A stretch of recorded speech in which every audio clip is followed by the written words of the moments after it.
This is not just buzzwords. You got to be shifted in your thinking. We just did a teaching on shifting. There's a shift. And God gave me an acronym. I heard it on Monday, the day after.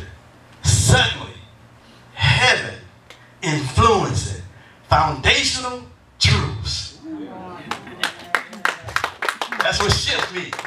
Suddenly, heaven influencing foundational truths. So the foundation is shifting every time heaven shows up. The breath of God, the wind of God comes into a service and shifts you. Foundational things, things you built and were confided as a source of security. All of a sudden, you shaking so that you can receive things that cannot be shaken, because we're receiving a kingdom that cannot be shaken.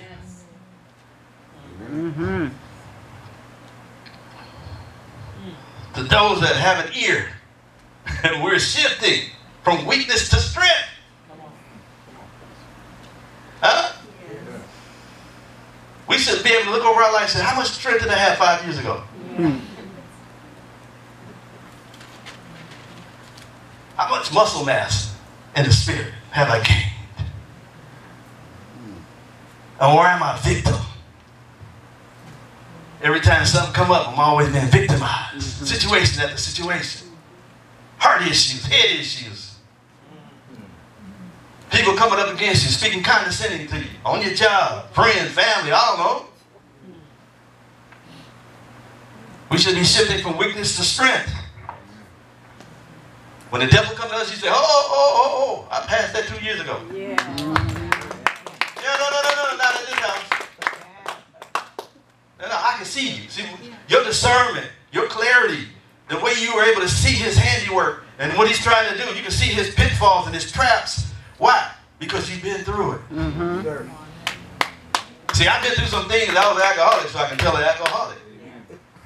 I used to smoke weed, so I can tell when somebody smoked weed. I used to be on cocaine, so I can know when somebody on cocaine. My weakness became a strength.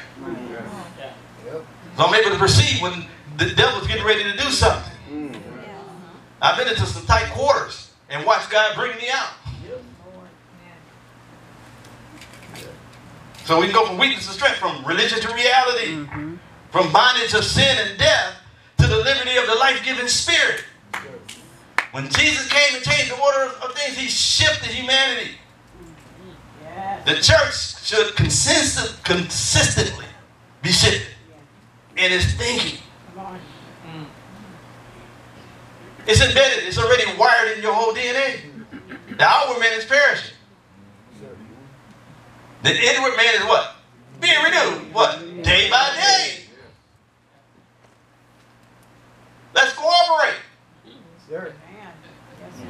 Let's put the outward man out of business. And say, you know what? That's right. You're perishing. He disannulled the covenant of death. Isaiah 28 said he disannulled the covenant of death. The law of sin and death. He disannulled it. It's operating in the old order. It's operating in the dust realm. It's operating in who I used to be. So if I'm operating under the old system and thinking and trying to be creative and cunning and all that other stuff that we did, the fruit of that thing is death. He's a life-giving spirit. I tell you that he's a life-giving spirit. We must begin to bear the witness of his image, which is the heavenly identity, in character, in conduct, and in conversation. People should know we shifted. In character, in conduct, in conversation. The church is 1 out of 3. We can walk it, talk. I mean, we talk it, but we don't walk it. Amen. How many know folks can talk to you under the table about God? But to put shoe leather on it is a whole other thing. And that's what religion will do for you. So we got to be empowered. We got to be led by God. There's such a, like I said, we have such a great responsibility within our reach. It's time to take our hands and start walking in our inheritance, or walking towards the destination of our inheritance. The earth is rebelling, waiting on our liberty. Tell your neighbor that earth is travailing. Waiting on our liberty. That's too high to think, ain't it? Then when things in your life leave you, the earth is getting free. Yes. Yeah, that's too hard to think. How do you think it's going to happen? A big wand out of the sky is going to... No. Every time I get free in an area, that's another measure of freedom that the earth is experiencing. Yeah.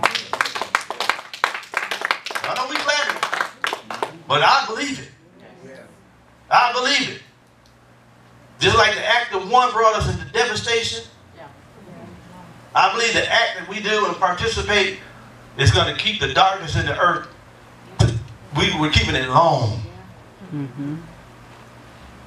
But if we ever wake up and walk in wisdom, redeem the time, then there's going to be victory. We're going to see. We're going to be seeing some changing. We're going to see we're going to see the White House change, and we're going to see the real Trump, and we're just going to see. I'm serious.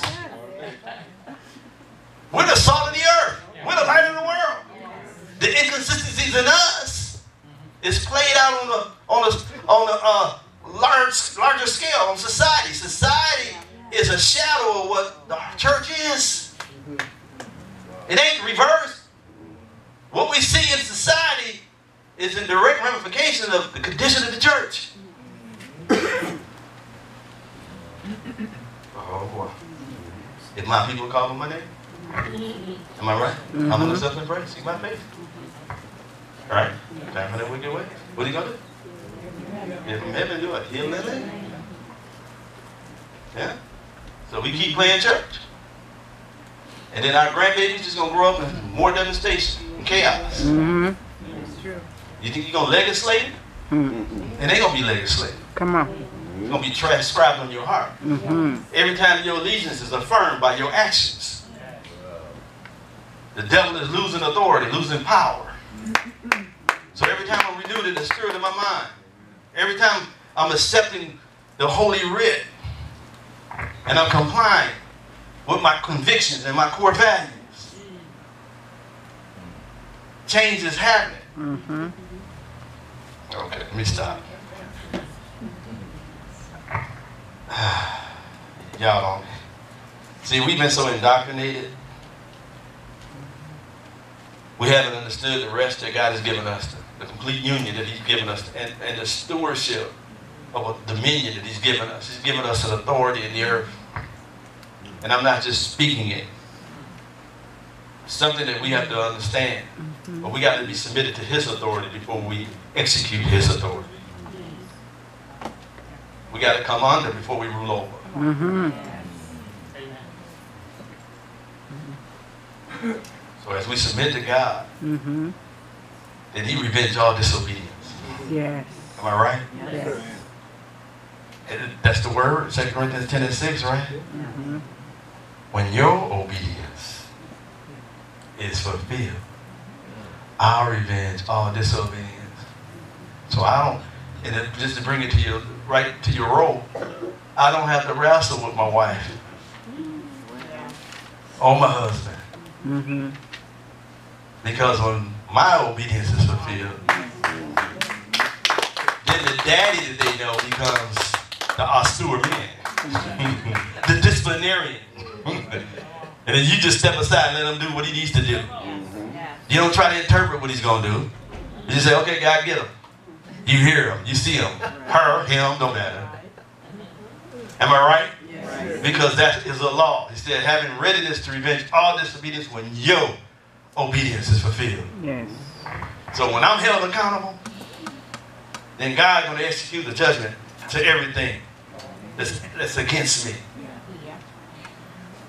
If the church walk in levels of obedience, principalities and powers will not have a place. That's right.